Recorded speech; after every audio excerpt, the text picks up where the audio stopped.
Subscribe to the Hit That Line Podcast Network, brought to you by Breeden RV Center. Breeden RV Center, family owned and operated, a no-pressure, laid-back atmosphere, and always home of the free maintenance for life. Y'all better put him in the Heisman. Got that wood right here, baby. This is the Bud Light Seltzer Morning Rush Podcast. Bud Light Seltzer, for those anytime easy drinking occasion. I enjoy hearing you every morning. Your mom is so fat when she wears heels, she strikes oil. Them hogs, man, them hogs can't do no wrong, fella. Have you ever slapped a bag, Tommy?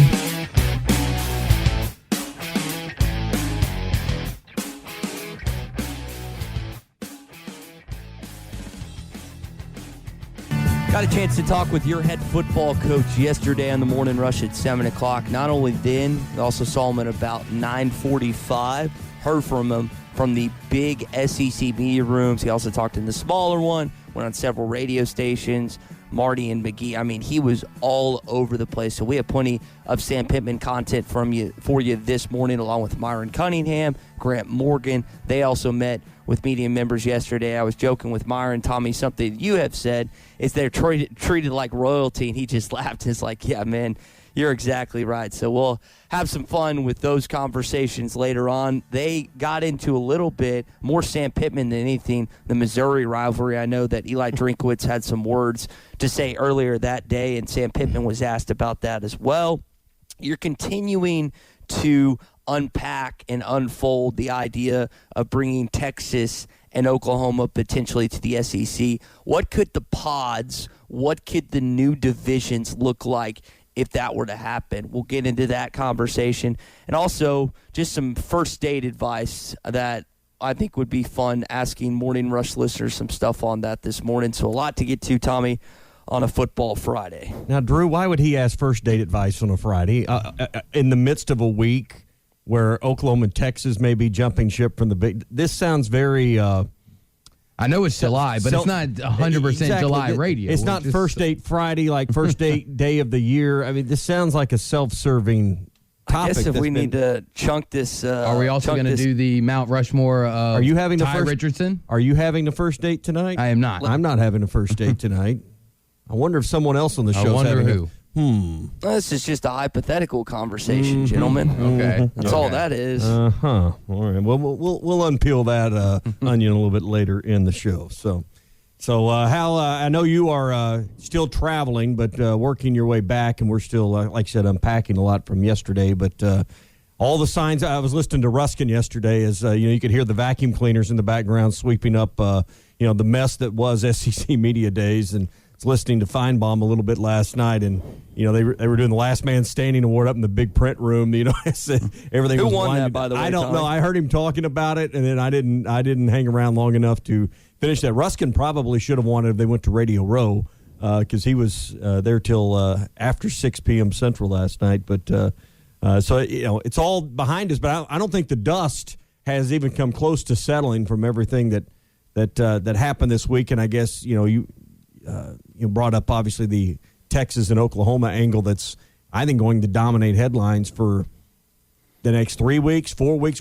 I don't know how long this cycle goes, but it's not going away till we have some more clarity, because as the reports have said, this could happen in the next 2 to 3 weeks. Now, I think it still takes 2 to 3 years for it to come to fruition. We say that, but we also saw Texas A&M make the move back in, 2012, much quicker than that once they had made the decision to leave the Big 12 at that point. So I'll be interested to see how all this plays out the next 30 days or so, because I think the powers that be, if there's going to be something happen here, would like to get a lot of the initial principles of any deal kind of ironed out before all the all the heads at the table, because all these guys are chancellors and they got to get back to the universities to get classes open. Commissioners got to get their leagues going. I mean, all these people that are the power brokers in this deal got other jobs that are going to be important that get underway in the next 3 weeks. Running universities and running leagues that all have their prime times coming up. So I think if this is going to happen, that 2 to 3 week time window makes sense from that standpoint.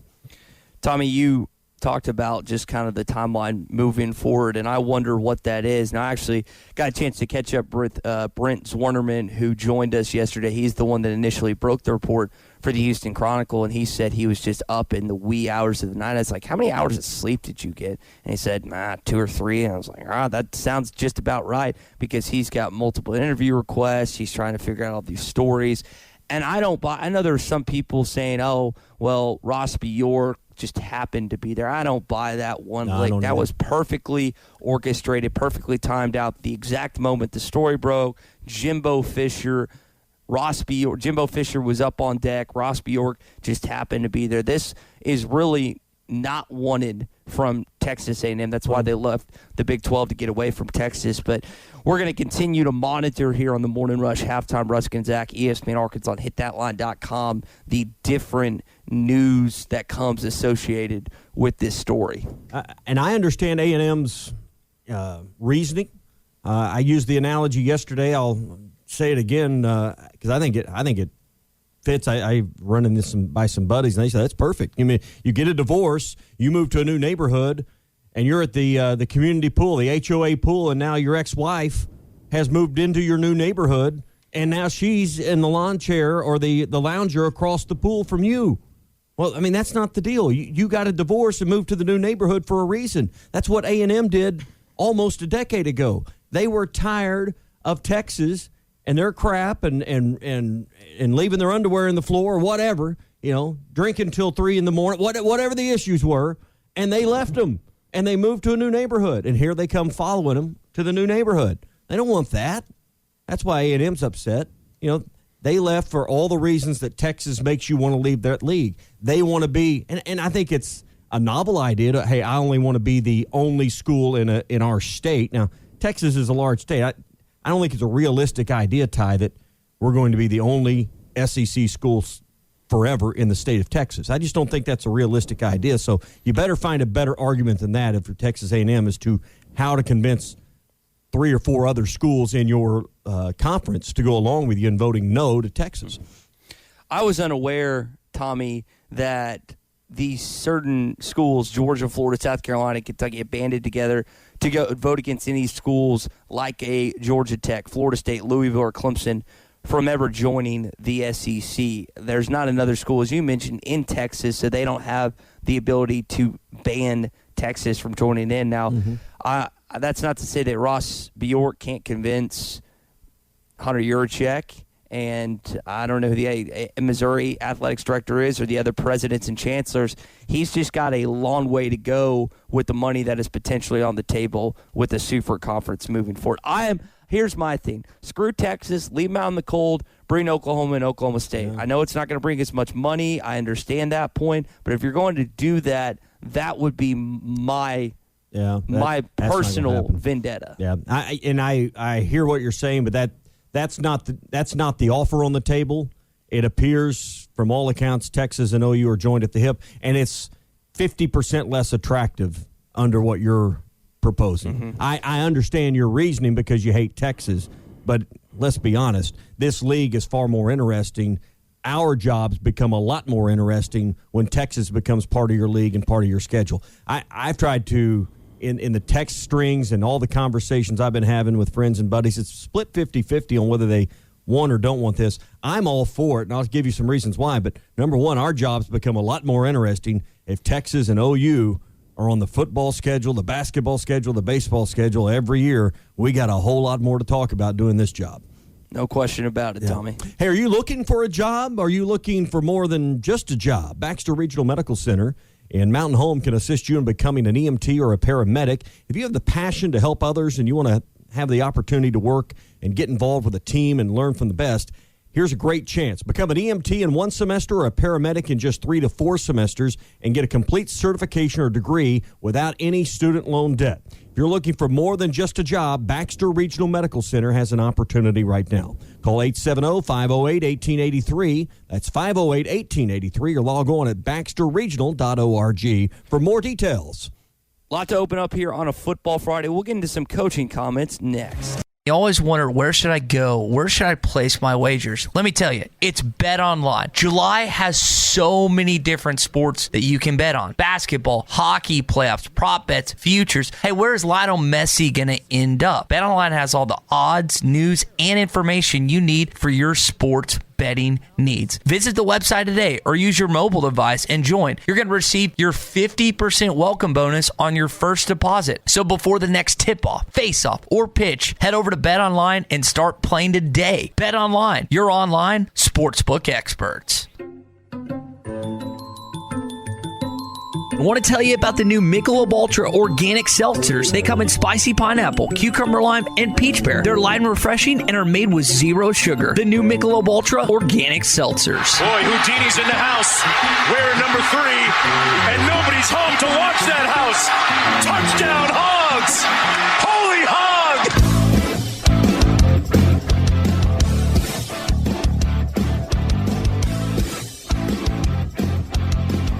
Headlines to get to this morning on the Morning Rush. We had a great time at SEC Media Days. Really appreciate Construction Masters Roofing, Ozark Orthopedics, and Arvis Bank with our coverage all week long. Now, not only has Treylon Burks landed on the Fred Biletnikoff Award watch list, given to the best wide receiver in college football, we do have the opening ceremonies that are going on right now in the Olympics. And there are a lot of Arkansas athletes that are competing, and we'll get to that and a lot more coming up here on the Morning Rush. Standard Materials Group has immediate openings right now for ready-mix drivers in the Northwest Arkansas area. If you have your CDL license without an automatic restriction, you'll be home every night. Work with a great company that offers great pay, great benefits, and a great team environment.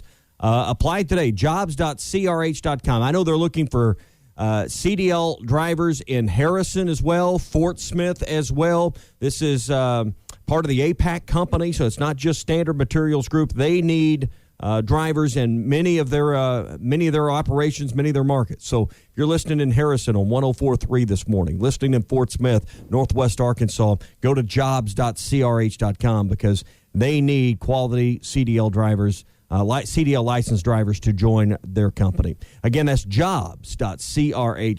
Standard Materials Group is an equal opportunity employer. I don't want to break everyone's eardrums like I did yesterday with the Sam Pittman press conference. I just want to say, Tommy, I had the volume on the setup very, very low, and I think my eardrums almost exploded because I had the headsets on when I first plugged that in, and then it just, and luckily I fidgeted and turned it real quick. But let's go and get this Olympic theme going this morning in the background. You've got opening ceremonies. Now, I watched a little bit of the United States game basketball-wise last night.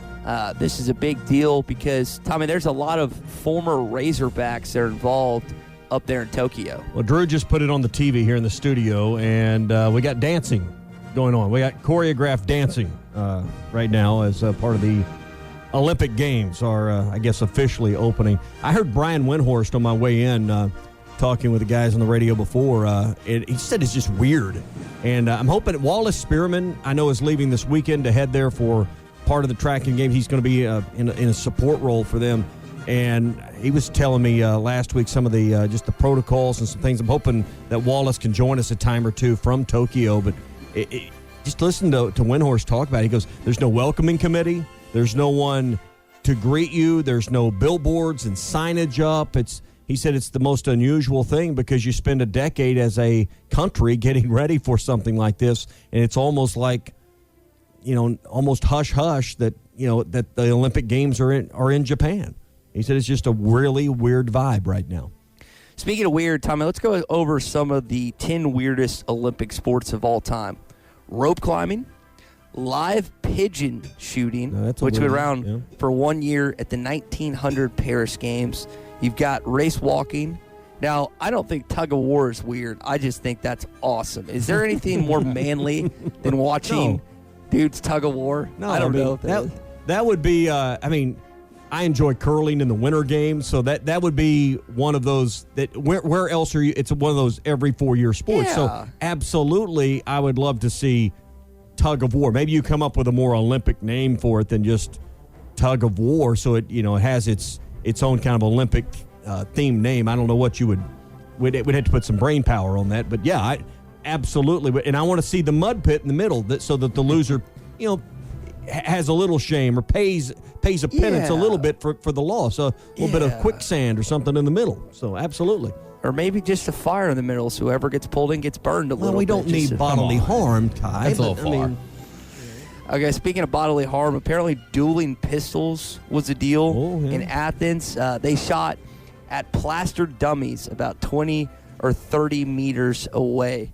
We could bring this back, right? Well, I think archery is still part of the Olympic Games, and I thought air rifles were at one point.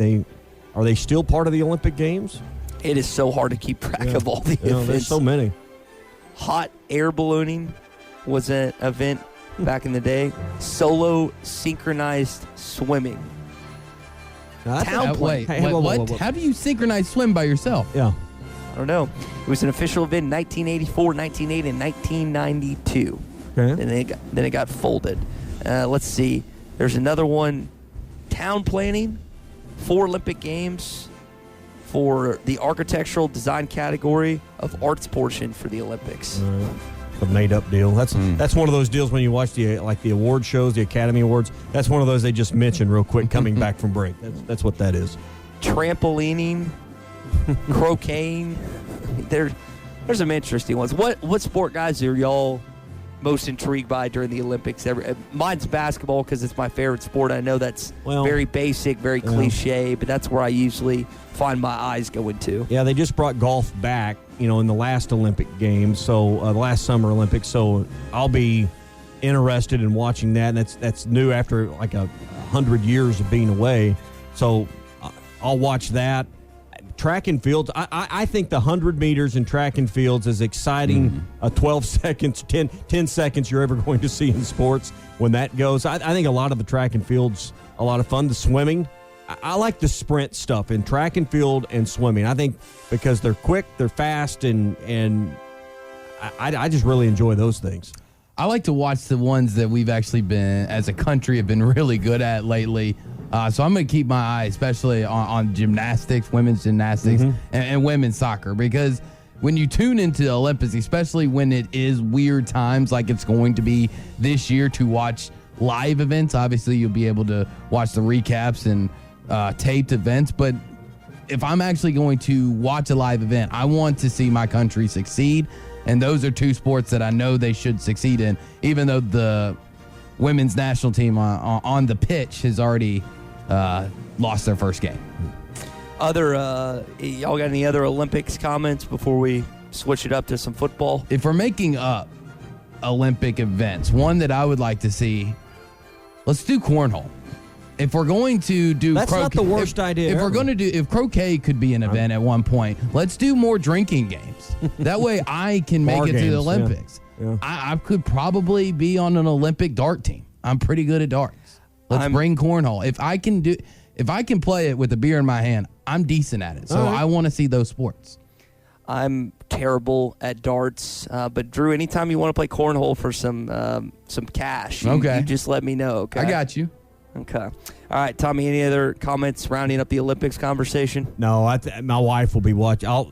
I'm not going to watch a lot of the gymnastics, but it will be on because my wife will be watching gymnastics how many nights is that? It's usually like a week and a half. It's a whole week, yeah. Yeah, I mean, she'll be watching that every night. So. Only the women. I don't watch the men's because I don't know them. Yeah, I don't they think advertise does, the women. I mean, everybody knows who Simone Biles is. One of the few times my wife dominates the sports TV in the house is when every 4 years when the Summer Olympics is on and it's gymnastics. So. Did Laura compete in gymnastics back in the day, Tommy? She was on the drill team in high school. She was a cheerleader, I guess, but she just really likes gymnastics. So is she the head cheerleader? Are you married now to the head cheerleader of Northside High School? Moving on. Oh, man, the ways that we could go with that. But we'll keep it back on track. So, Traylon Burks, not surprising, he is on the Blitnikoff Award watch list given to the best wide receiver in college football. Now, we've seen him listed as an All-American, Athlon Sports, all over the place. And, guys, it's not a surprise, and it goes back to the same question. And I think it's Roman Harper asked the same question at SEC Media Days when we had him on, former Alabama and All-Pro safety. It's, can KJ get him the football? Because you're not worried about Traylon's ability on the field. It's, can you get them open? And I think the other question you got to ask, can Quaylon Crawford, De'Vion Warren, Hudson Henry, and the other guys in that wide receiver tight end unit, can they be enough of the threat where he's not getting double covered every single game? Yeah, and I think, the question to the answer to some of those questions are more questions. Can you keep Myron Cunningham healthy? Can you keep the guys on the left side going? These juniors and seniors are going to be starting. Can they go 11 or 12 ball games for you? How many snaps can they give you in a ball game? How much depth can you develop? I think if Myron Cunningham misses a few ball games this year, it's going to be tough. I think that the reality is it's about matchups. And some weeks, KJ Jefferson, because of the matchups with defensive ends and tackles and who they've got to block, they're going to be able to give him time, and those matchups are going to be there. And then there's going to be other weeks where it's going to be more difficult. So you're going to have some weeks, I think, where Arkansas is able to move the ball in ways that they can't the next week, and it's going to be frustrating at times. Other news for you this morning, I heard Sam Pittman talk about 23 super seniors for the Arkansas Razorback. Tommy, that's a term that I don't know if you necessarily coined, but you've used several times on this program. I'll take credit for it, though. Yeah, you can take credit for it, and Grant Morgan was asked about that yesterday. I think something else that stands out to me at Grant is really impressed with the defensive line that has come in and the guys that are stepping up. To me, that's the most not important position. It's the one I'm most interested in position group-wise is that defensive line. Here's what Grant had to say about some of the guys that are stepping up this offseason. But I think what the difference is that unit as a whole has gotten so much better. Like the guys like Torian Carter, Isaiah Nichols, the guys who are here already, like they're growing. They're getting a lot better. They're stepping into a role that no one's seen them do so far. So hats off to the guys who transferred here because we needed them and we wanted them really bad, and now we got them here. And it's combined with the guys who are playing now or were here last year, like it's going to be a big step in the right way. Ridgeway, Williams, and is it Utsey or Utsley? Utsey. Utsey. Okay, I got it right the first time. Utsey. Markel Utsey. So those are the three guys, Williams and Utsey, coming over from Missouri. Ridgeway coming over from Illinois State. You have to get pressure on the quarterback. It's like what Buddy Clay Henry always says, what Bobby Petrino told him back when he asked him the question, the key in the SEC, not just the SEC, in college football is can you protect and can you get to the quarterback? I think the protection is going to be better this year than it was last year for Felipe Franks. I think with the stain, like most particularly in Myron Cunningham, who decided to come back and really elevate his draft stock, I think that offensive line is going to be mightily improved. I still wonder, especially with the new coach and Jamal Ashley, what does that defensive line look like? Can they get to Bo Nix? Can they get to JT Daniels? Can they get to Bryce Young? Can they make those guys uncomfortable? Because I guarantee you, Tommy, Matt Corral's not throwing 6 interceptions against you in Oxford, Mississippi. Yeah, and I don't care how many times you hit him. And to put it another way, what Clay says, and borrowing from Petrino, is can you hit their quarterback and can you keep them from hitting your quarterback? And the bottom line is you better have some guys up front that can put the pressure on, not just put pressure on and make them hurry and uncomfortable, but hit the quarterback, rattle them physically. So that's going to be important. I think the reason you question that, and the reason we asked Grant about that is because it's the unknown. You got the transfers in. We're comfortable with where Bumper Pool and Grant Morgan are. We're comfortable with the kind of player Jalen Catalon's meant to be. Yeah, you may have some questions about depth at linebacker because when's the last time we've not talked about depth at linebacker in the preseason with Arkansas? The secondary's got some names back and some guys back. Well, we got 8 starters back on defense, but still up front, even some of the returning names, there's a lot of unknowns. So clearly of the 3 levels on the defense, the front line's the biggest question mark in bold that you circle. Tommy, you bring up starters coming back. There is a ton of Razorbacks. Alabama has, I think, 11, 8 on defense, only 3 on offense. Just be honest with me. Would you rather have Alabama's offense right now in an Arkansas uniform than what you have coming back? Are you asking if I would trade Alabama's offense for Arkansas's offense? Would you trade an unknown Bryce Young? Would you trade John May? Would you trade all that for Arkansas? Is that an easy answer, yes? If I'm understanding your question, I think yes, because the recruiting has been in the top 3 for many years. So I think the easy answer, no disrespect to Arkansas, yes, because of how they've recruited at Alabama. I think yes. Yeah. I just wonder, and the reason I asked that question, because I'm in your boat as well, we always talk about experience in this league. And one of the questions that I asked Coach Pittman yesterday is, Tommy, you look at the roster. John Stephen Jones has a start. KJ Jefferson has a start. He's played in, I think, 2 other SEC games. And then Malik Hornsby's played in 1 or 2 SEC games. So you have, a combined 3 starts in that quarterback room. Is my math correct? 2 or 3? It's around there. Right? And so that's... And then just some spot duty with Hornsby. And KJ had some, come in, run a pack. Yeah, but you're right. But limited experience at the quarterback very position. Limited. But more than Alabama's got, probably. So. That is true because Bryce. That is true because Bryce has yet to start a game. He's played probably more spot duty because Mac Jones was throwing for. We're not making as much money as Bryce Young, but they've got probably more starting experience. Do you think Saban was truthful and honest about that? Do you think he was dead? Because I can. Well, now he didn't say $1 million; he said near $1 million. So that. So does that mean 500,000? What does that mean? I don't know. That's nebulous. But the point was that was a calculated comment. Who knows what that number really is? You're right. Is it $500,000? Is it 300,000? Or is it 950,000? I don't know. Depends on what your definition of near $1 million is. Mm-hmm. The biggest headline is that Oklahoma and Texas have inquired to join the SEC, according to the Houston Chronicle. If you missed our conversation with Brent Zwernerman yesterday, you can listen to it on the Bud Light Seltzer Morning Rush podcast. Now, I saw that Billy Lucci with Texags is saying that Texas Tech, Baylor, and TCU are getting their reps to file legislation blocking any state school from switching conferences without their approval.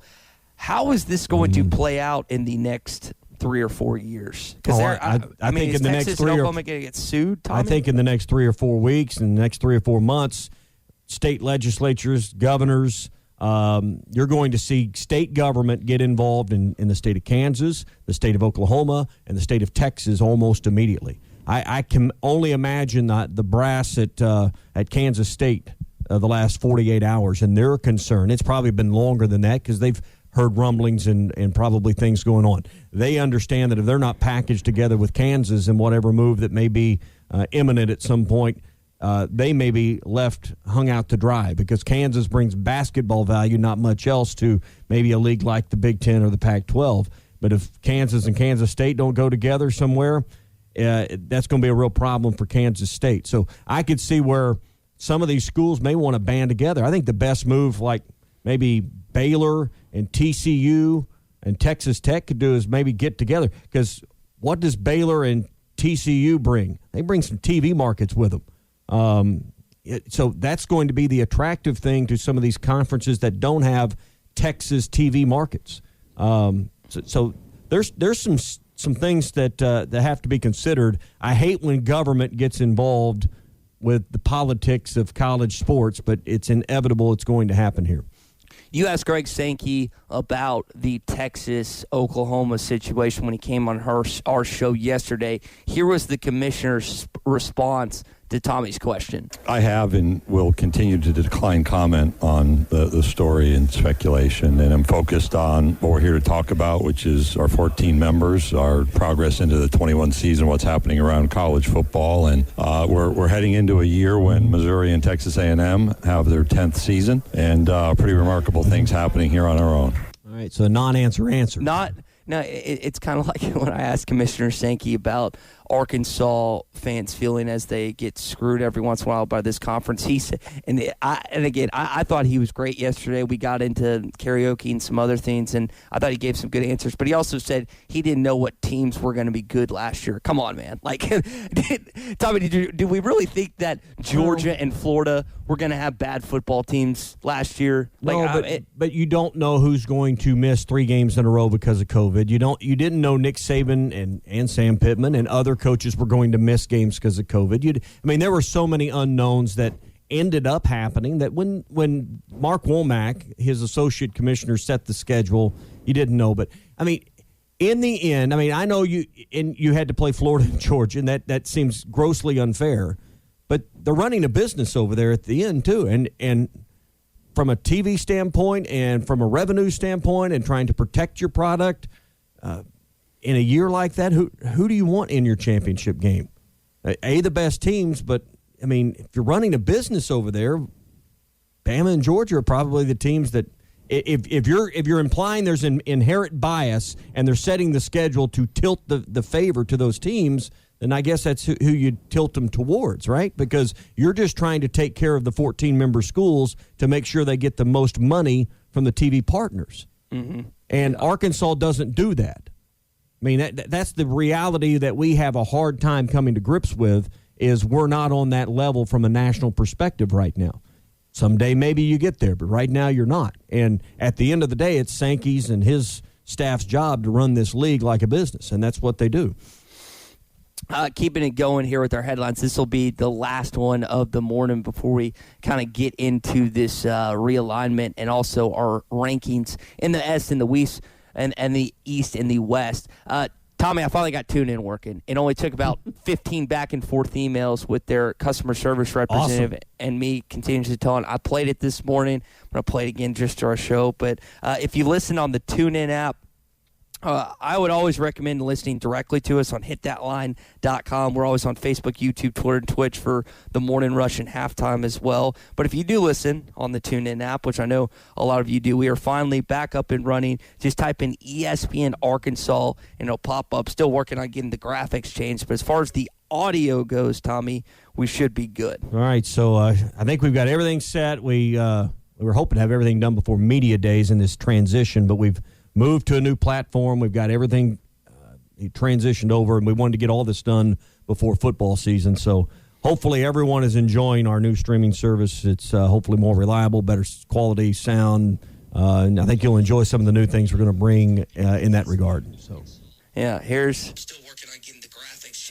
Yeah, changed. Yep, it's working. Thank goodness. I was going to be very frustrated. Is that Zach? I know. That sounded like Zach on there. No, that was me. Still got to get the graphics. Got to get the graphics updated a little bit on that. So we're up and we're really excited about football season. We are 43 days out from Arkansas football, and I know that the Rice game is what people are excited about. The Texas game is what people are excited about. We're just excited, and we're happy to be bringing you, like Tommy said, media coverage, football coverage, all this stuff. And we're going to get into a little bit of more of that coming up here on the Morning Rush. I do want to talk about where we're going to have these teams in the league coming up. All right, those are your headlines this morning, brought to you by World of Wireless, 877-305-DISH, another free weekend coming up. What does that mean? They'll install you for free before the weekend is up if you call WOW now. And call this morning at 877-305-DISH. All the equipment is free, a free upgrade. It's normally $25 per room for the voice-activated remotes. And what these babies are is there's a button, a Google Assistant button on your remote, and you can connect your home hubs and your Alexas and whatever devices you use in your home, but to your dish system, to your Hopper system. But Ty, you can hit this button on there and just speak into your remote. Arkansas football, SEC football, Olympic games, and it'll pull it up. You can tell it to record. It is a really cool feature where when you're searching for something, you don't have to use it. Netflix is tied in. Prime Video is tied in, so you don't have to go and change inputs on your TV to get to the smart features. It's all tied in right there on the guide with Dish. You're going to love the Hopper system, whole home DVR, HD in every room, and a 2-year price guarantee. Call WOW now, 877-305-DISH.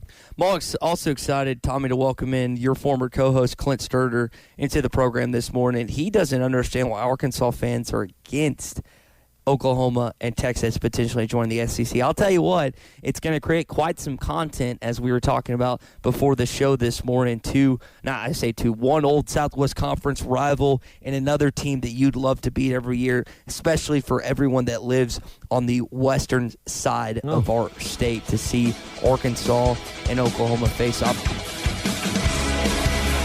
Try the new Bud Light Seltzer Lemonade. The taste of sweet lemonade meets the refreshment of a hard seltzer. Original black cherry, strawberry, and peach lemonade. The new Bud Light Seltzer Lemonade. They just threw him out of the game. He's gotten his second technical, and he's been thrown out of the ball game.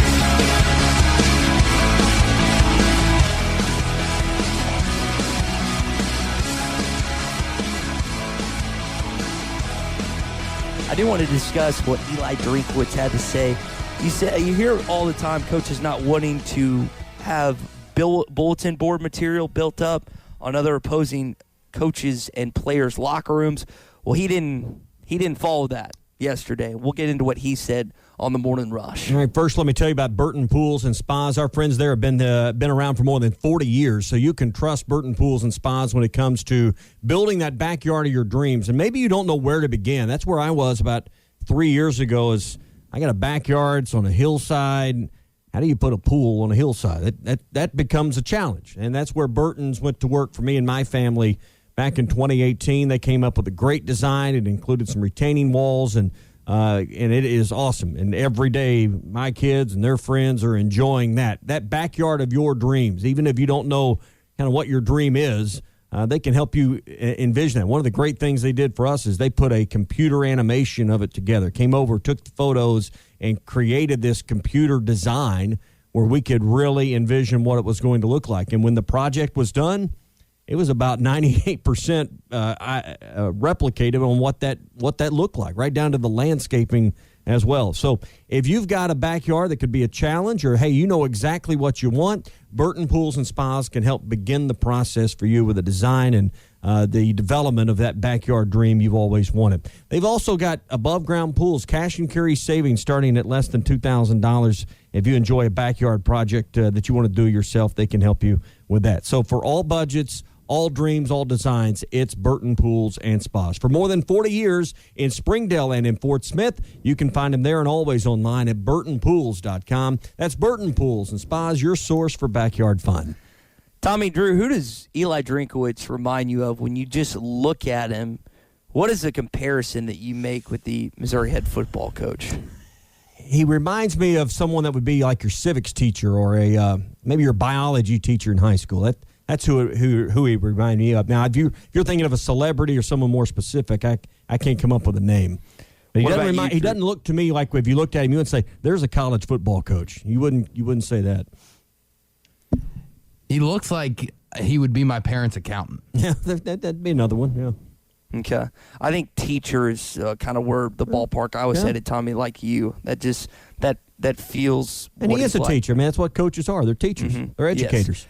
So Drinkwitz had this to say yesterday concerning the Arkansas-Missouri rivalry. Now, he didn't just say this unprovoked. He was asked, with Oklahoma potentially joining the league, hey, what would you think about rekindling this rivalry? Here's what he said of that question. I kind of like the rivalry we got with Arkansas. I mean, I don't remember the last time they beat us, so I kind of like that one. And the Battle Line rivalry, I mean, it's pretty good for us. So I think we'll just keep that one right now. That's a good one. Respect Sam and everything he's doing with that program. He's obviously doing a tremendous job. I'm from the state, and so that makes it a little bit more special and a little added incentive. So I'm not going to speculate about anything. Just because y'all don't think it's a rivalry doesn't mean it ain't a rivalry. It means a whole heck of a lot to my household, and I know it means a whole heck of a lot to Barrett Bannister's household, and I know we like having that trophy at the end of the game, so I think we'll keep the one that the commissioner set for us. That's his response again to being asked the question about Oklahoma. What did you make of what Coach Drink had to say? First of all, you've been there 1 year, so you can't remember the last time Arkansas beat you because you've only played in one of these games, and you were lucky to win it because Arkansas's defense couldn't stop anything that day. It was 50-48, so let's not get carried away in that regard. Secondly, the commissioner didn't set the trophy. Yes, the game's on the schedule because of this, because Arkansas wasn't allowed to play LSU anymore when Missouri and A&M joined the league. That'll be interesting to see what happens with A&M joining the league. Do they play Texas? If Texas joins the league, will A&M and Texas play the last game of the year? But nonetheless, Arkansas, Missouri, that wasn't a rivalry and a trophy created by the commissioner. It was created by Jeff Long and Shelter Insurance. So let's not get carried away. It's not like Missouri, really, since Gary Pinkel left that role, they were winning the East, going to the championship game, and really came into the league with a bang. And then things fell off. And, under Barry Odom, didn't meet certain expectations. Now he's at Arkansas. But, Arkansas, I think in a few of those games, Ty, had the better team and just beat themselves. And that's the reason Brett Bielema and Chad Morris aren't here. It's not like I think all these Missouri teams that keep beating Arkansas, well, they were just better.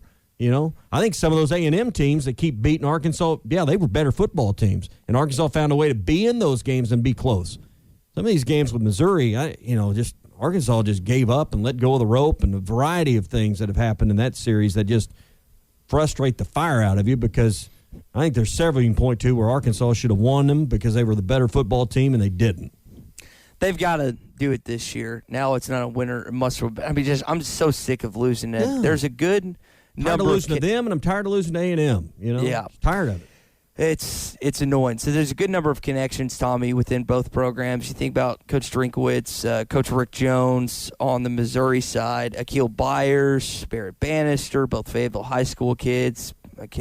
Barrett, son or nephew of former Arkansas running backs coach Tim Horton. And then you've got, on the other side, you've got some transfers in Utsi and Trey Williams. You've also got Michael Scherer, Sam Carter, Barry Odom. I mean, there are a lot of ties within both sides, these schools stretching. And Eli Drinkowitz wants to get into Arkansas and recruit. Well, he's got ties here. And let's face it, we've seen – you went through Bannister and a few names from Fayetteville.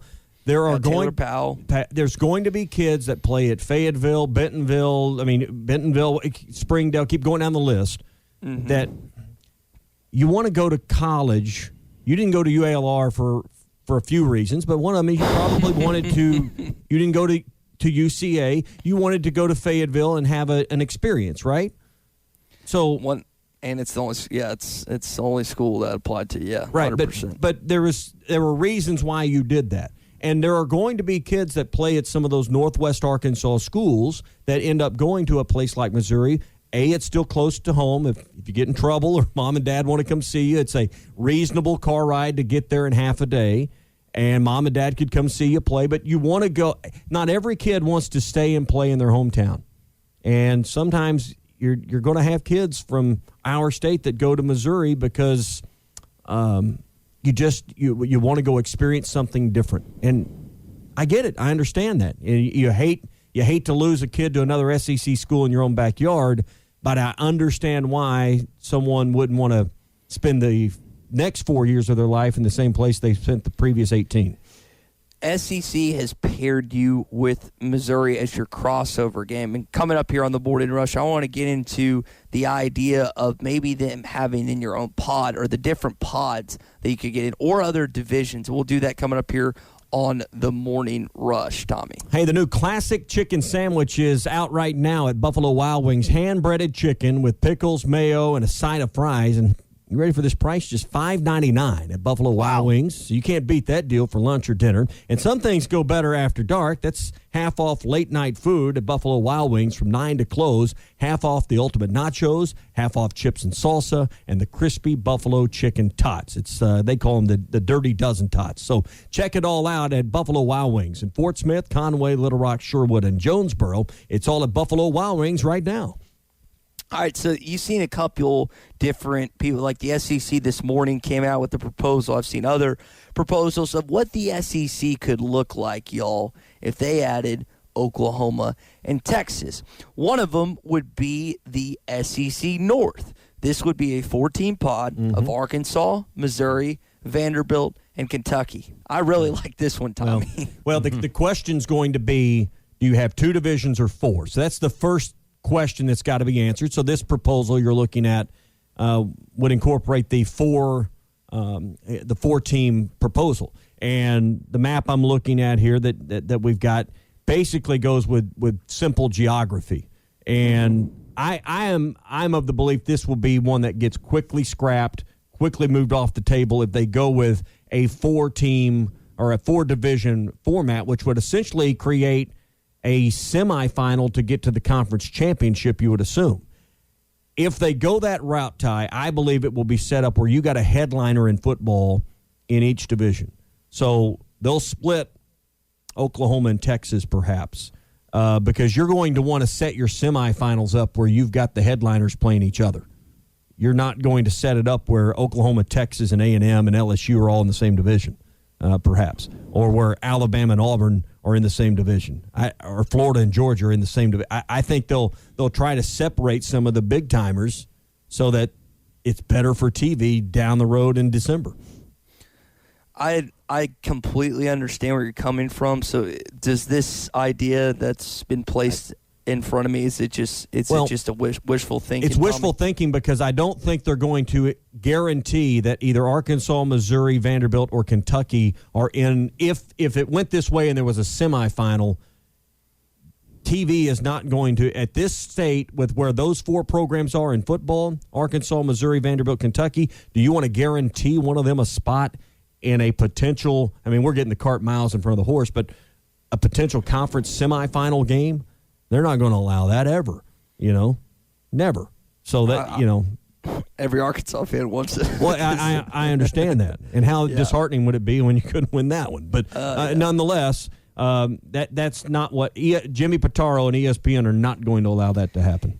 Here's another one. This is from SEC this morning. The 14 pods has Florida, Georgia, Kentucky, and South Carolina, Alabama, Auburn, Tennessee, and Vandy. Your pod would be you, the Tigers, Oklahoma, and Texas. The Missouri Tigers, by the way. The Missouri Tigers, I want to stress since there's Auburn, there's three. LSU, Missouri. From a talking, radio, television, print standpoint, I mean, it doesn't get much better than that. You get to play Oklahoma and Texas every single year. Yeah, you're going to whatever schedule and however they go, whether it's two divisions or four, Arkansas has to play Oklahoma and Texas every year. And if those things don't occur, and I would throw Missouri in there as well. If you don't play the teams that are closest to you geographically, what's the point of all of this? Yeah. I mean, the point of you're going to expand the league is to make these matchups. And yes, in football, but other sports. I mean, I would love to be able to drive to Norman, Oklahoma for a baseball game or a basketball game as well. So, the point of this is for fans to also be able to travel to games. And I know that's not the first consideration. TV and football and how these things pan out there and the finances of it all will get higher consideration. But if you can't play the teams that are within a few hours of you on a regular basis, that doesn't make sense to me. Hutch texted in, Andrew Hutchinson of hogbeat.com. This is his suggestion. So the pods you're talking about, he says you don't need semifinals. Just take the two teams with the best record for the SEC championship game, even if they're in the same pod. I mean, Tommy, we've had. I think it gets sticky if you try to have a conference semifinal to get to. I mean, that becomes really sticky. Well, that's what he's saying. Yeah. Don't do a semifinal. So here, I'd agree with him. So here's, Tommy, think about this. Big 12 championship past couple years. You've had two consecutive rematches, right? Last year, you had Ohio State and Oklahoma, which was just a great game again. And then it was, I want to say 3 years, it was 2 or 3 years prior, you had Baylor and Oklahoma, which was another great football game. Now, Baylor's I get tired of all this great football, though. I mean, who really wants to watch two good teams play each other twice? I mean, don't you get tired of good football games? Well, that's everyone that was arguing that Oklahoma State should have faced off against. Come on. I mean, we all want good football games. Exactly. Yeah. Here's something that's been asked when it comes to Oklahoma and Texas. Do you put them in the same division, or do you split them up? Because you were talking about the power brokers within the league. Now, those are, as much as SEC fans hate to admit it, those are two big dogs, like Texas and Oklahoma. Texas more from a monetary and watchability standpoint. Oklahoma from a talent and actual football standpoint. Tommy, do you put those dudes in the same division when they enter the league? I don't know how you don't because of where they're at geographically, but we've seen with the Big Ten before that when they had the old leaders and legends and sometimes that isn't always geography. But I don't know how you don't tie when they're 5 hours apart driving wise, and they'd be your westernmost outpost as far as schools and footprint. I don't know how you wouldn't. I don't know how you wouldn't have A&M in the same division in Arkansas. To me, if you get to that point and you start drawing dividing lines. The Mississippi River almost becomes a natural dividing line in a lot of ways. Let's see. You got Steven texting in. He says he's been waiting to play Oklahoma his entire life. Bring him on. That's Steven Doe texting in from Greenwood this morning. Tommy, and we're going to have Clint Sterner, former Razorback quarterback, now part of Houston Sports Radio 610 there. He's excited about the prospect of this actually happening where Arkansas gets to play both the Oklahoma Sooners and the Texas Longhorns. Yeah, to me, the easy answer won't be the one they ever go with. But the easy answer is 2 divisions. You put the 2 Mississippi schools in the West with, Texas, Oklahoma, A&M, LSU, Arkansas, Missouri, Ole Miss, Mississippi State, and then everybody else that's kind of east of Mississippi, which would be Kentucky, Vanderbilt, Tennessee, the 2 Alabama schools, Georgia, Carolina, Florida. That's the East. But that just when you look at a map and how it works out, and that has balance, from even a football standpoint. But that's too easy. So that's why that won't work. Why? Yeah, like that makes the most sense, and that was that's why they throw that one away. So. The third list I'm getting to, which is exactly that, which is exactly how you illustrated it. Yeah. It gets Bama out of your division, which I don't know how much longer Nick Saban is going to be a part of the Crimson Tide, and we'll see if they can swindle away Dabo Swinney or not. But Tommy, that makes the most sense. And I'm going to be honest, I'd much rather, and everyone listening to the program right now, not just from a competition standpoint, but who would you rather play between Texas, Oklahoma, and Alabama every single year if you had to pick 2 of those 3? You're wanting to play Texas and Oklahoma. Yeah. You know why? Because they're closer, they got the Southwest Conference ties, and you hate those SOBs a lot more than you do Nick Saban in Alabama. That schedule would be more fun. And I'm looking at it selfishly from my chair and what we sit here and talk about for 15 hours a week. That schedule's more fun for me. That we're going to talk about an OU, a Texas A&M, an LSU, and a Missouri, and an Ole Miss, and a Mississippi State game every year, and then we'll figure out a crossover game. This is going to result in a 9-game schedule, I bet, as well, because they're going to have to give up something if this moves forward to the TV partners to increase the overall revenue. You're going to have to figure out a way to keep everybody's slice of the pie going up to what it was going to be prior to this expansion talk. You're going to have to raise another $100 million a year, because we were talking about schools getting north of $50 million, right? Well, you add 2 schools, you got to add $100 million. It's that simple, unless you're going to ask the 14 existing schools to get a smaller slice. And nobody's signing up right now, particularly for a smaller slice. Paul and Midway joking this morning, so they could end up getting Arkansas inside the Big 12 after all. Speaking of the Big 12, Paul, this is according to Heather Dinich and Mark Schleybaugh, Tommy, that schools that depart the Big 12 must pay the league a buyout fee. In the case of Texas and Oklahoma, it would be $76 million. So you're going to see a lot of legal terms. You're going to see a lot of lawsuits carried out if this keeps going into effect these next couple months to these next couple years, if Texas and Oklahoma decide to secede. Tell me, is there any...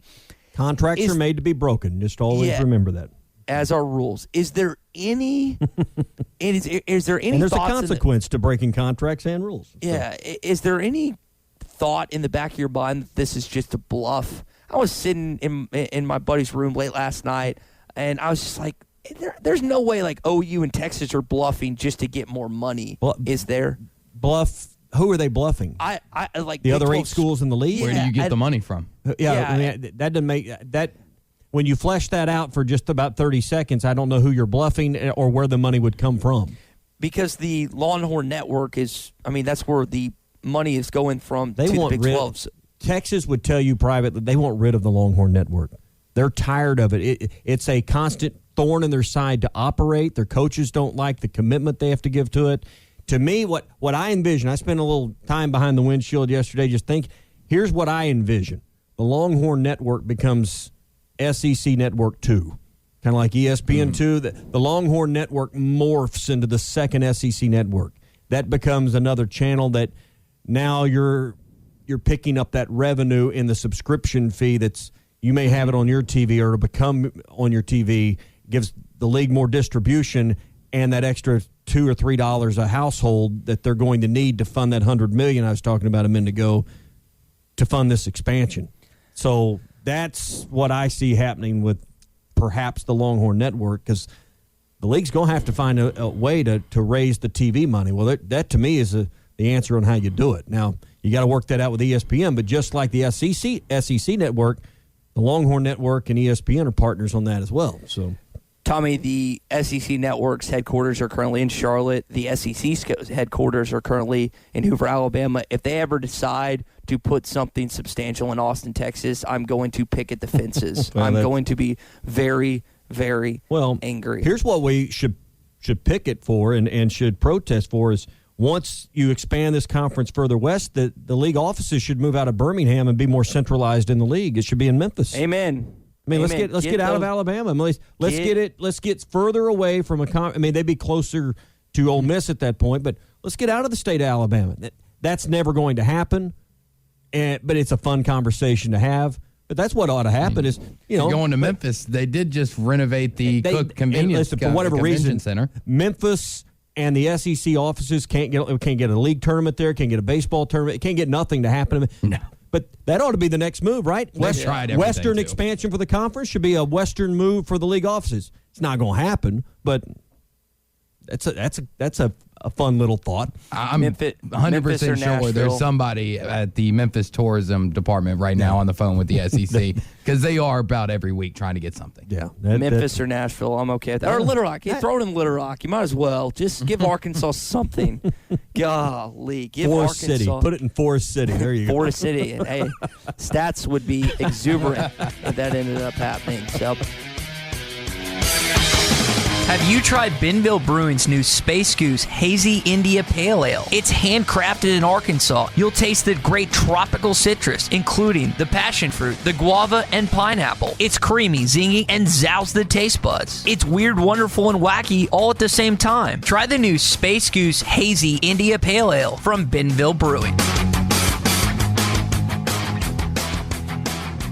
Tommy, he had so many interviews. He was on The Morning Rush. He was on Marty and McGee. He did The Big Room. He did The Little Room. He did CBS. He did the SEC Network. I went through about 5 or 6 Sam Pittman's interviews yesterday to try and figure out if there was something he said on one that he didn't say on another. Is there anything amongst the interviews that you watch that think that is worthy of conversation this morning? Well, I thought he did a really good job yesterday of talking about his team, not saying anything that could be even twisted as controversial or motivational to any of his opponents. I thought he was very safe and conservative. Maybe it would be the right word. So I think Sam did himself well in his first ever SEC media days. Got a little of his personality out there. I'd like to see maybe a little bit more of it in some of those settings, but you can understand the nerves kind of the first time knowing what you're doing in that setting. Yeah, and I mean, he was asked about the horns down stuff. Yeah, he didn't want to. All that kind of stuff he didn't want to touch. So yeah, because it's like I think you illustrated it perfectly earlier. He said, "Sorry, I got to read this comment." Tommy, apparently, according to Mark, I showed no backbone yesterday. He let the commish totally avoid his question about Arkansas fans feel about the SEC. Apparently, I'm not a hard-hitting journalist, according to Mark. Sorry, I just wanted to read that. So back to the Sam Pittman stuff. He said, like, when he was asked about the Texas Longhorn stuff, he was very avoidable. Because like you said, Tommy, you don't want to put bulletin board material, especially Arkansas. Like, it's one thing if Nick Saban's doing it. Arkansas doesn't really need to give people bulletin board material across this conference. Yeah, I mean, look at the record Arkansas's put up the last, 5 years in conference play. We know about the long losing streak. I mean, there's so many things that have occurred on Arkansas's SEC record in the lack of wins. You don't have any room to be talking big. Bielema went to SEC media days and made big statements and talked big and then didn't back it up. One thing Sam has not done since the day he took the job is make big promises. Last year, they delivered 3 wins. When most people thought they'd get 0 or maybe 1 SEC win, delivered 3 in an unusually tough year. So one thing I've learned so far through, one season and I guess a half, and got to the second season, is Sam doesn't make big promises or big cliches. I know turn on the damn jukebox just kind of organically happened, but that's he doesn't have a lot of cliches. There's no left lane hammer down and all these marketing ploys. He just wants to coach a football team and make people proud, be a proud damn state.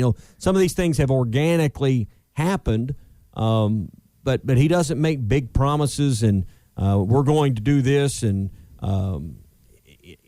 make statements that I think he feels like he has to back up because I don't think this program's to that point yet. Now, here was the statement he made about horns down. Tommy, I've got it on my Twitter, so I'm going to play it real quick. Get that audio or the sound potted up on the board. Here was the question when asked about putting the horns down. You're from the state of Oklahoma. You played Texas this year. You're the coach at Arkansas. Any thoughts on the horns down? Oh, no. No, my thoughts are, can we keep them from that big stripe, and can we get across that big stripe? I don't get into that horns down stuff because it doesn't help you win a game. While it doesn't help you win a game, he's exactly right. I don't think a single Arkansas fan would take issue if the Razorbacks won that football game and he did something similar to what Coach Nutt did and look at the fan base and put the horns down, because every other fan inside of that stadium will be doing the exact same thing. If he found a way to win that game in week 2 on 9/11, 28-24, it's always kind of been a magical final score for Arkansas at times. But go get on the ladder and lead the band and do horns down. Absolutely, a la Houston Nutt. So absolutely have some fun with it in that moment, but earn that moment. Arkansas hasn't earned the right to be talking big, to be talking noise. I mean, you need to keep your head down and do your work right now and earn the right to say a few things and get a little lippy, because you didn't earn the right to do it right now. What does Coach Pittman have? Because I think he's already, and I don't know what percentage of the fan base, Tommy, believes in him, because it's really hard to calculate, because the negatives are always the most notable on social media, as you well know. What percentage of the fan base do you think, because Sam says he wants to feel like he's a part of this, which I think a lot of people think he is already, what percentage of the fan base think that he's a part of this state, a part of the fabric inside this state? I think it's a high percentage. I think people like Sam Pittman. I think they feel like he's genuine and he's one of us, and hardworking, blue collar. All of those things, and the stories about him coming to the camps when he was a teenager and wanting to be a Razorback, and all those things I think endure him to the fan base. So I think his likability is extremely high with the fan base right now, and like he said, he's the most likable 3-7 coach there's probably ever been in the history of the sport. Mm-hmm. Some news about the Arkansas football team. So we mentioned that Traylon Burks has landed on the Biletnikoff Award watch list. The team is 89% vaccinated, according to Sam Pittman. I think a huge part of why this team could have success, Tommy, in 2021 is the experience. Sam Pittman talked about 23 super seniors for this Arkansas squad. I mean, that is a lot of experience coming back. Now, are every single one of those players, is that going to translate to? Go ahead. I want to go back to what you said, because I don't want to gloss over. You mentioned 89% vaccinated, and we don't want to dive off into a vaccination conversation, because that's not the point. The point is the league has set a threshold of 85%. Now, the commissioner said on our show yesterday they may review that threshold, but the point is he has also said in his statements there on Monday, if your team can't play because of COVID, it's going to be a forfeit this year. The NFL has made strong statements yesterday about game checks not going to be issued and forfeits in the NFL. 89%, Ty, should put Arkansas fans at ease that Arkansas's likelihood of being in a situation at its own fault of not being able to play a game because of a COVID issue within the Razorback football program, if 89% is the number, as Coach Pittman said yesterday, that the likelihood of that happening seems very small at this point. Wouldn't you agree? That Arkansas would have to take a forfeit because of COVID this year?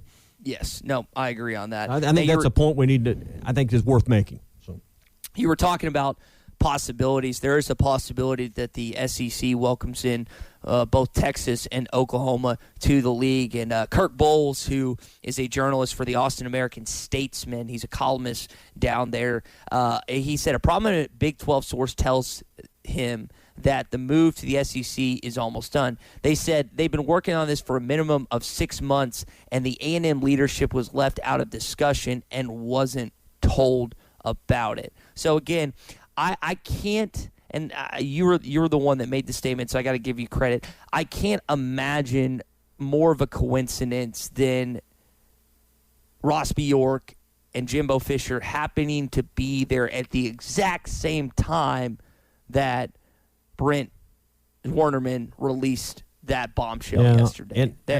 Or 2 days ago, sorry. I can't imagine if this has truly been in the works for 6 months, I mean, and diligently being worked on, that when the leadership of the conference met in Destin and they had league meetings, and this is the time of the year where people are taking vacation in July, but some of the summer meetings are happening, that more of the conversations are picking up.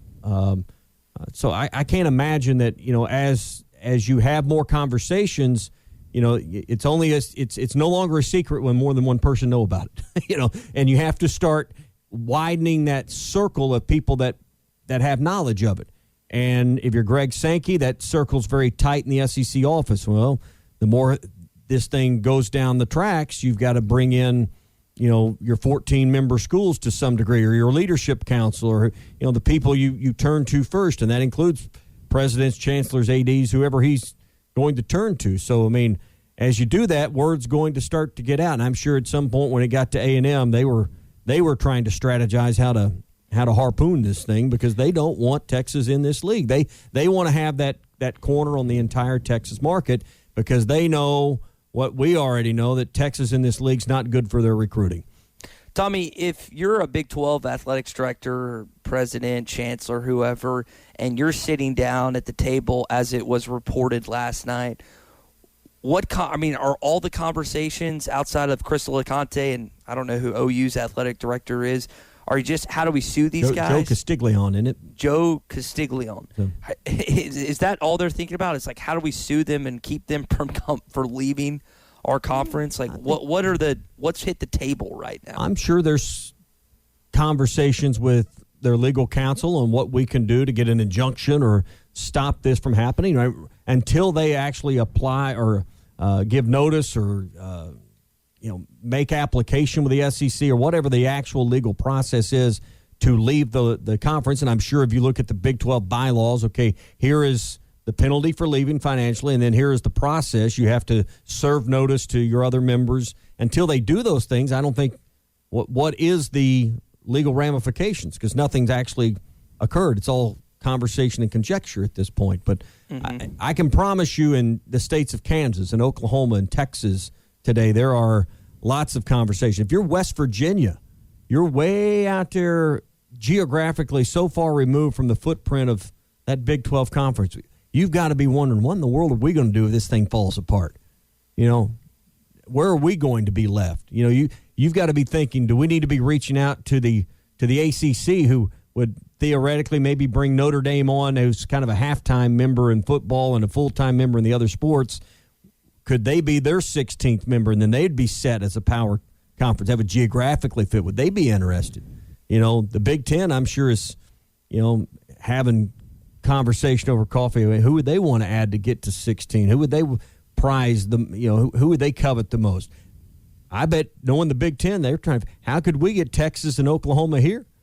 Texas and Oklahoma would love to be in a kind of a bidding war. Let's get the SEC and the Big Ten to bid on us, more or less. See how sweet a deal. I guarantee you that's Texas' thought. How can we get these two to basically go to war over us? Because I can't think of a better duo you could go steal away to join your league right now than Texas and Oklahoma. Texas and Oklahoma. So let me ask you this. We saw it play out, at least reportedly. Lane Kiffin at one point looked like he was going to take the Arkansas job, got a better Ole Miss offer, went back to his agent, Steven Sexton, asked him to talk with Hunter Yurachek. Again, this is all reported. I can't 100% verify this. Hunter Yurachek basically told him to go bleep himself, and Lane Kiffin is now the head coach at Ole Miss. Mm-hmm. Could you, if that indeed happens, if it looks like it's going to happen with Texas and Oklahoma, the SEC, all of a sudden Jim Delaney comes down from, where's the Big Ten headquarters at? Chicago. He comes down from Chicago. He walks into Austin, Texas. It's Kevin Warren. It's not Delaney anymore. What did I say? I said Delaney. Yeah, he was. Kevin Warren was the commissioner. Yeah. So Kevin Warren comes down. By the way, do you hear Warren said he wouldn't change anything different with how they did last year? Just a dumpster fire. Yeah. But Warren comes down and says, well, we can offer you this. We can offer you that. If it becomes a bidding war, does the SEC pull out? Or they say, well, Texas, Oklahoma, it was fun. Wish we could have had you. We're pulling out. Or do they continue to up the ammo and try to get the Sooners and the Longhorns associated with their conference? as a Southeastern Conference, you can never break from the principle that you're greater than your equals. You cannot give them more than 1/16 of the league as far as revenue share, and that's been the problem with Texas everywhere they've been. They want more than their fair share, more than their equal share. This league in the SEC has always been about, as far as revenue and voting and those types of when you go to the table, everyone's had a vote and everyone cuts the revenue equally. If this league ever breaks away from that, it will be the beginning of the end of the SEC as we know it. So do not ever break away from that. But other than that, I don't know what else you would offer Texas or Oklahoma in a package deal. And if the Big Ten did that, it would be problematic for them long term. But you try to work out whatever scenario. I think Texas and Oklahoma want to be in this league for the obvious reasons. It's the best football conference. It's got the best TV deals. It geographically fits. And, but if either of those leagues, the Big Ten or the SEC, wanted to make some kind of deal where Texas got a share larger than the rest of their conference mates, it would be the beginning of the end of that conference. Yeah, because if Texas has always had the leg up on every single conference they've been in, is it worth it enough? They've all died. Every one of those conferences died. Is it worth it for them to sacrifice their, as idiotic as they may be, ideals in order to just get a fair share of the pie? I mean, is that worth it to Chris Delaconte? Is that worth it to Steve Sarkisian? Is it worth it to Chris Beard, and I don't know who their baseball coach is, but and every other sport on that campus? Because they're Texas. Even though they don't win anything, they hold themselves in the highest standards in collegiate athletics. And again, even though they don't win anything, that's where they put themselves at. Should be, but again, you're dealing with Texans, so you don't know when you're dealing with Longhorns what they're going to try and negotiate for themselves. And hey, you can't blame anyone for trying to negotiate a better deal, but how's OU going to? You got OU to consider in all this, and they're their dance partner in this, and that's too good a package deal for any league to pass up. Why would the SEC want to expand? I don't know that the league was looking to expand, but if Oklahoma and Texas as a package deal comes to you, that's too good a deal to ever pass up. So you also got to consider what OU's thinking in this deal, because honestly, OU's the better football product, at least in the immediate. And I know that we've had this type of discussion in a year or so ago, or maybe in the past year, and it's always been, well, it's going to be Oklahoma and Oklahoma State that join a league together. How ironic is it, the two schools that are at least perceived to hate each other in the same category and echelon as an Alabama, Auburn, or Ohio State, Michigan, are now jointed at the hip trying to join the Southeastern Conference. It is just you saw that report and you're just blown away, because these are the same two schools, or really one school, that gets offended by one school placing their logo upside down. And now they're trying, because of money, as we often know, is the ultimate decider in these type of situations, regardless of what public perception is. That's where they're at right now. And let's be honest, Texas really doesn't want to play in the Pac-12. Try recruiting in Texas playing in the Pac-12. That's not a good deal if you're in Austin having to go play all your games in California, Arizona, Washington, Oregon. That's not a good deal. Good luck if that's where they ended up. It's not a good deal for Texas if they ended up in the Big Ten. Try recruiting, when you've got to go play all of your games in the upper Midwest. So Texas wants to be in the SEC because it's contiguous to their states. They're going to play games in Oklahoma still. They're going to play games in the state of Louisiana. They're going to play games in Arkansas. It makes sense geographically, and that's why they want to be in this league, in addition to the revenue and in addition to all of that. They want to shed themselves to this Longhorn network. They want to figure out how to fold that into some kind of new deal. And, I think ultimately, if they can work this out, I said earlier, maybe the Longhorn Network becomes SEC Network 2. And, your satellite plan or whatever, that money you're getting for or paying right now, if you've got the Longhorn Network, that transfers over into SEC revenues. And because the league TV money, if everyone's going to keep the same amount of revenue coming in under the new deal, which is $50+ million, you're going to have to figure out how to raise another $100 million a year to cover Oklahoma and Texas under a new plan. That's just how math works. $100+ million. So those are the things that are probably have been central to the conversations the last few months with Greg Sankey, Texas, OU, and whoever else has been at that table. If that place ever gets caught on fire, I would look to Clay Henry for arson charges. Just a thought. Well, it makes all of our jobs infinitely more interesting if Texas and OU are in this league. This podcast has been presented by BetOnline. Subscribe to the Hit That Line Podcast Network, the best podcast in the Natty State. Just search Hit That Line wherever you listen to podcasts. Brought to you by Breeden RV Center.